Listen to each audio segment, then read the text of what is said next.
Hey yo, homies, welcome back. I'm Mini Pride from Milk and Cookies TW, and as you well know, I have played Total War Warhammer 3. I've worked the Ice Queen and Bubba the Frost Bear like a marionette, plunging deep into the realms of chaos to assault the Brass Citadel and royally piss off the Blood God on his own home turf. So today, I figured it would be a pretty good opportunity to go over the survival battle and give my thoughts and impressions on what we played. The good, the bad, the ugly, and everything in between. So, to get things kicked off, let's quickly go over some of the main additions and clarify a few topics that are still kind of in limbo at the moment. This new survival battle game mode is not in any way, shape, or form replacing normal land or siege scenarios. They are rare endgame quest battles tied to the realms of chaos and the concluding arc of the story. They are not going to be a main focus of the campaign. They'll comprise a very small percentage of your game time in Warhammer 3. Unless you, for some reason, take a loving to all of these new features, and then you can play it in custom battle whenever the hell you want. I will say, there's a bunch of elements I don't like about survival battles, and we'll talk about those in a moment, but if for some reason you're afraid that Total War just became a tower defense game, don't be. They're just showcasing a new game mode, that's it. They're not doing anything but that. If it's not your cup of tea, it is not gonna have a huge impact on your experience when Warhammer 3 finally comes out. By the same token, some people are wondering why this wasn't a Siege showcase, considering how highly requested a rework on that front has been for so long, and while I probably would have preferred a Siege showcase here, we are still 4 to 6 months away from release, and by the time we get our hands on a press build like this one, it's usually at least a month or two old. So we're not seeing the current status of Warhammer 3 in any way, shape, or form. We're seeing a pretty snapshot that's supposed to look cool for journalists and press.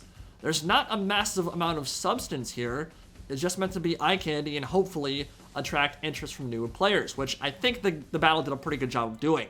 They already have you. If you're already watching this channel, you're likely heavily invested in this series anyway.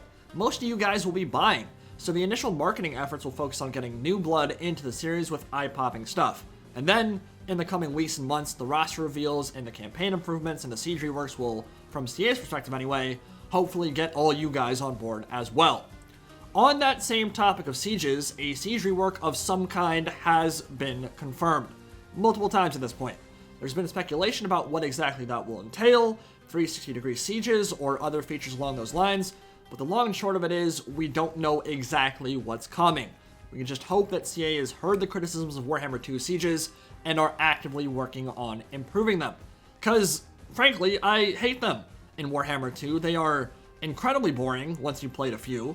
They have cookie-cutter layouts, they're tactically uninteresting, there's no space to maneuver or to use different strategies. They all just kind of play out the exact same way. They all have those narrow-ass choke points and not a whole lot else going on. You just grind through tiny alleyways, and that's pretty much all you do. The good news is, minor settlement battles are confirmed to be returning to the series for the first time in Warhammer 3, which, if implemented well, should go a long way in improving the diversity of battlefield maps. Now, it is a game mode CA could screw up on, because if I had to choose between super boring, choke-pointy minor settlements that repeat over and over and over, or super boring flat plains with rolling hills in an open land battle, I would choose land battle every single time. Because at least in land battles, you can let your unit composition and tactics do the talking for you. And you have full freedom of expression, I guess, is the best way to put it. That might not be the case if minor settlement battles are designed poorly. But if we get some really interesting, tactically diverse layouts here that are spread out across the entire map, that give players room to experiment and explore and, God forbid, actually use their cavalry, then I think minor settlement battles could add a lot of flavor and variety to the game.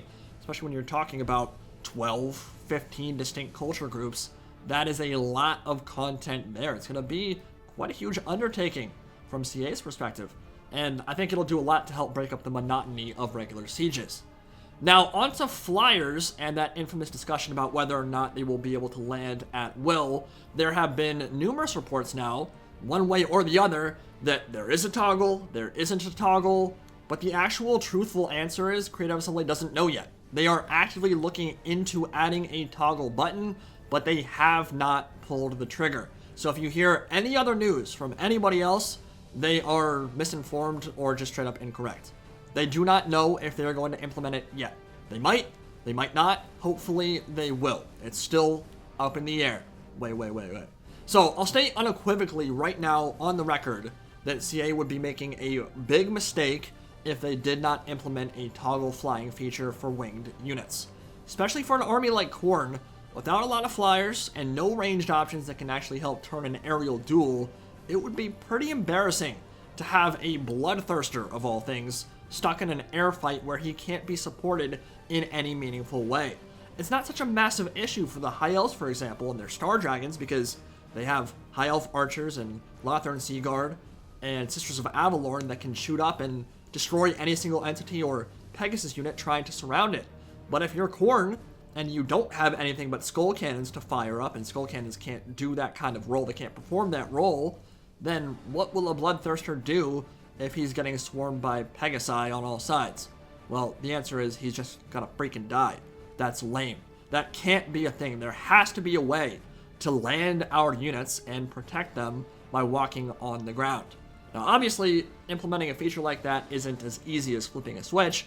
It may take some doing, but it is an important option for flyers to have, and it would open up a lot of interesting strategies for many different factions in this game, not even just the ones that you're normally thinking of. Dwarfs with gyrocopters, for instance, could hide their gyros in the back of the map and unleash them later on in the battle. That would be really cool. One element I am extremely happy with, though, is that creatures like Bloodthirsters are even flying in the first place. That was not a guarantee. It's a big deal that Bloodthirsters and presumably Lords of Change and other winged creatures and lords like Valkyr the Bloody, or presumably Malagor the Dark Omen, will be able to fly in Warhammer 3 instead of huffing it on foot or hovering only an inch or two from the earth. It's a really positive change, but I would be remiss if I didn't point out their current landing animations are beyond janky. I'm not worried about it. I'm quite sure this will be fixed, but it is super ugly, and hopefully it will get fixed soon. Yeah, it doesn't look so great. Now, another element I want to touch on real quick is the wound system for single entities. This is a massive and much needed change to the way battles work in Warhammer. The reason why doom stacking with single entity monsters is so dominant in campaign is that they have huge HP pools, they synergize incredibly well with healing and vigor replenishment, and they never lose fighting effectiveness. A Star Dragon with 500 HP does the same thing as a Star Dragon with 5,000 HP, which is dumb, for obvious reasons. One is fresh and healthy, the other is mortally wounded, and yet they're performing pretty much the exact same way. So now that Creative Assembly has added a wound system, single entity monsters have a framework through which they can become progressively weaker as they take more and more damage. In the same vein as an infantry or cavalry regiment would lose fighting effectiveness as they lose manpower. It's a very simple change, but it is an elegant one, and it's been needed for a long time. On that same note, there is literally 0 point right now in freaking out about game balance. It's one of the most common criticisms I've seen in the last 24 hours about Bloodthirsters seemingly doing no damage, crumbling out in 5 seconds flat, everything being super easy, what have you. Remember, this was an easy mode battle meant for press and press alone, many of whom have never even played Total War before. Enemy units had 1/4 their base HP pools to allow for this hopelessly outnumbered swarm type of vibe, while still being incredibly easy to kill. On average, a Bloodletter unit would die off in about 15 seconds flat, and the most effective tactic the entire day was to wait for 10-15 units to blob up on a single entity or blockade, then just nuke it with the Ice Queen spells. She'd evaporate 600 dudes instantly.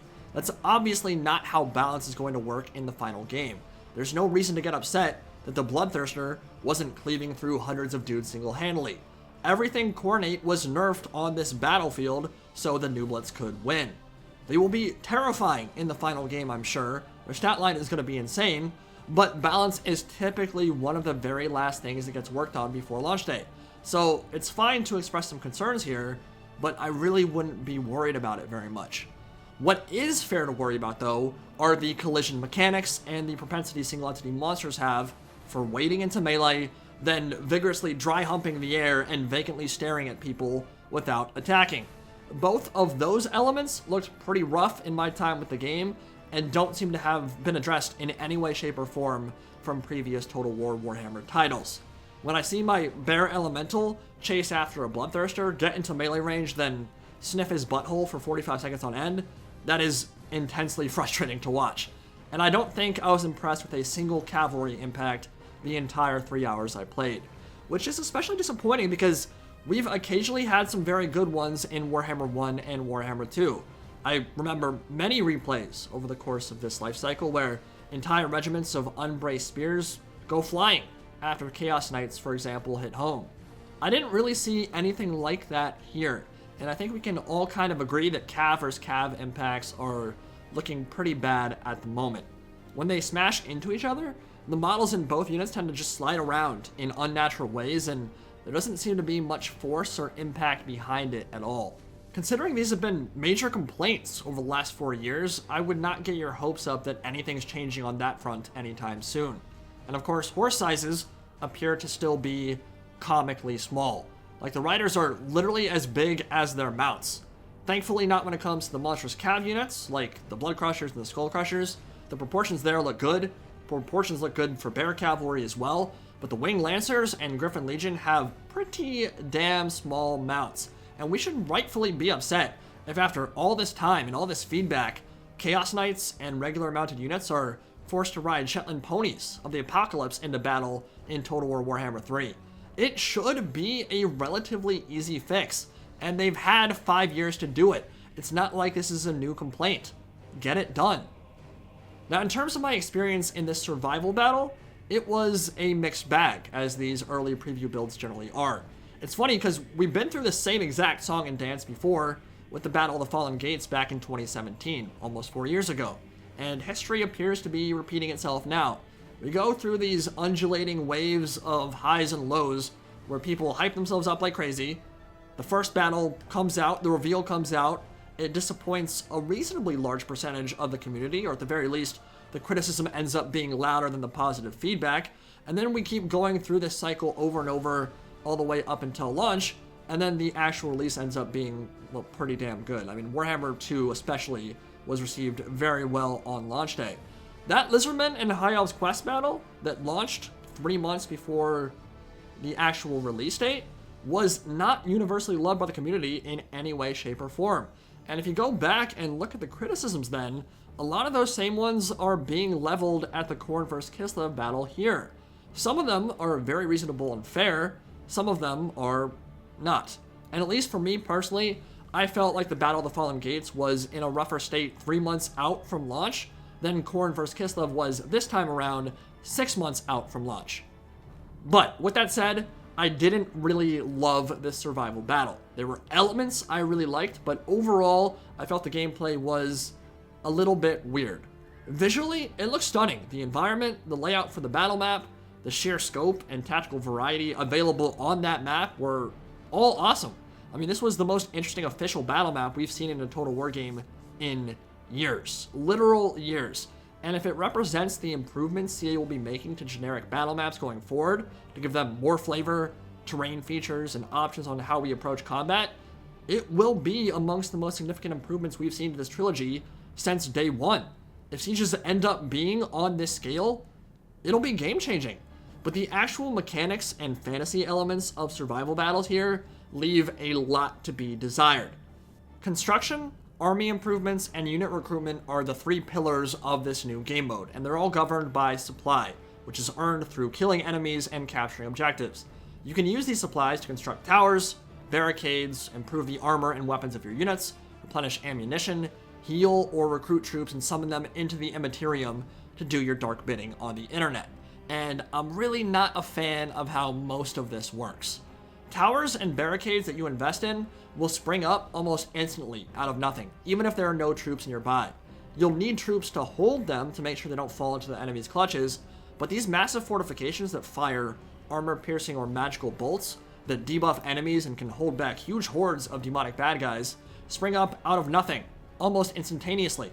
Same thing happens when it comes to unit recruitment. You spend some supply, and boom, a regiment of Polar Bear Cav appears out of a Doctor Strange portal like it's Avengers Endgame. Even in a fantasy setting, there are hard and fast rules that govern what's possible and what isn't. We're already pushing suspension of disbelief super far, plunging into the realms of chaos to take on Khorne and his legions at the steps to his very throne. When things are just mindlessly popping up left and right, there's not a lot of strategy or thinking that goes into it.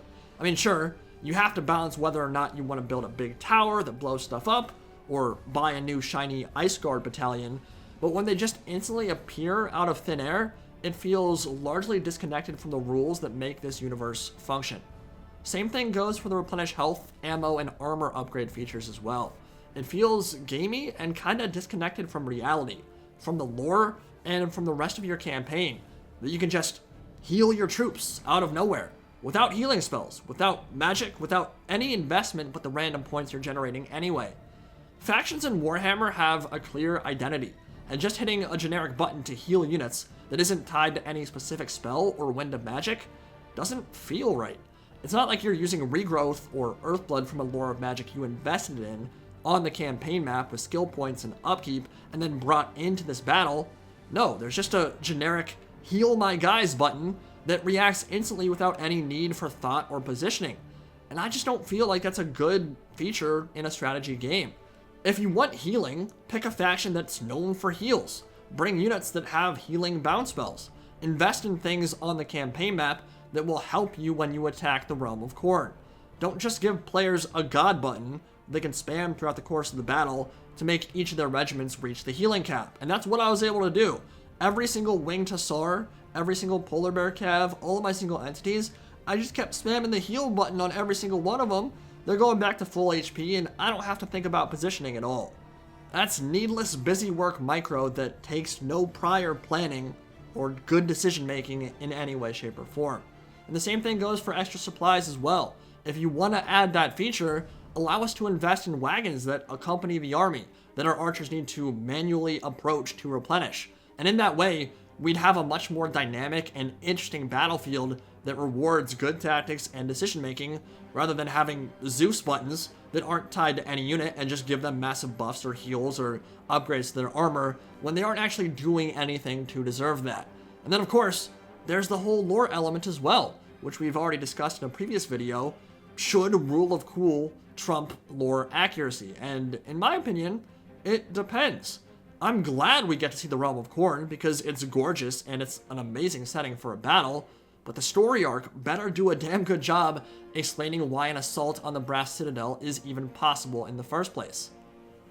On the flip side though, there's this really weird trend of calling any and all games MOBA-esque, or this looks like a mobile game when you want to criticize it. And these are very often intensely lazy criticisms that don't mean much of anything at all when taken in a vacuum. Sure, if you qualify that statement, there may or may not be some truth to it, but simply saying, this looks like a MOBA, usually doesn't mean anything at all. And to be fair, RTS games aren't mainstream anymore. On the whole, as a genre of game, they haven't been for the better part of 20 years. So there's a whole generation of gamers that know MOBAs better than real-time strategy games. So they look at traditional RTS elements that have been around for decades and say, this looks like Dota 2. No, it doesn't. Warhammer 3 does not look like a MOBA, not even in this particular game mode that was shown off in the quest battle. It doesn't look like a MOBA, it doesn't play like a MOBA. I have 3,000 hours on Dota 2. Total War does not look or play like a multiplayer online battle arena in any way, shape, or form. Warhammer 3, from what we've seen so far, looks like Warhammer 3. It looks like a continuation of the trilogy. The gameplay, the visuals, the cinematics, the graphics, everything looks like Total War Warhammer. Period. There is plenty to critique about this new game mode, but I am not buying that particular criticism in the slightest. Now, in terms of the units themselves, I am pretty happy overall. There is a lot of cool stuff on both these rosters, most of which has not been revealed yet, and the unit models across the board are gorgeous. Bear Cav, Skull Crushers, Blood Crushers, Blood Reapers on their Juggernauts, I mean, it all looks fantastic. Skull Cannons going in, doing their 720 swirly whirlies. It looks great. I am definitely hoping for more sync kills than what we saw in the preview build, more crushing impacts, more interesting animations, but we'll see how all that develops moving forward. I usually don't take too much stock when we're this far out from launch. Some of those things, like the animations, will get added a little bit later down the road. Remember, we are still 4 to 6 months away from release date. We have been here before where a preview battle in the Total War Warhammer series maybe wasn't beloved when first unveiled, but the game ended up having an awesome launch anyway. And we've got plenty of time between now and October, November, or December to check out Siege Reworks and learn more about all the new features that are coming. So while it's perfectly reasonable to wonder and question whether this will be a truly deserving title that should be called Warhammer 3 and not just be some DLC expansion, I think making any unequivocal claims right now, one way or the other, based off a single battle and a new game mode, is silly. The vast majority of features and improvements have not even been hinted at yet, so making any unequivocal claims about Warhammer 3's successor status is completely ridiculous this early in the marketing and development cycle. I mean, we don't even know what the campaign map looks like yet, so just be patient, come with me, and you'll see a world of pure imagination. And if it ends up sucking, I will certainly let you guys know as well. I'll have a lot to say on that topic if that indeed holds true. It's not going to. Going off the track record established by Game 1 and Game 2, that is intensely unlikely.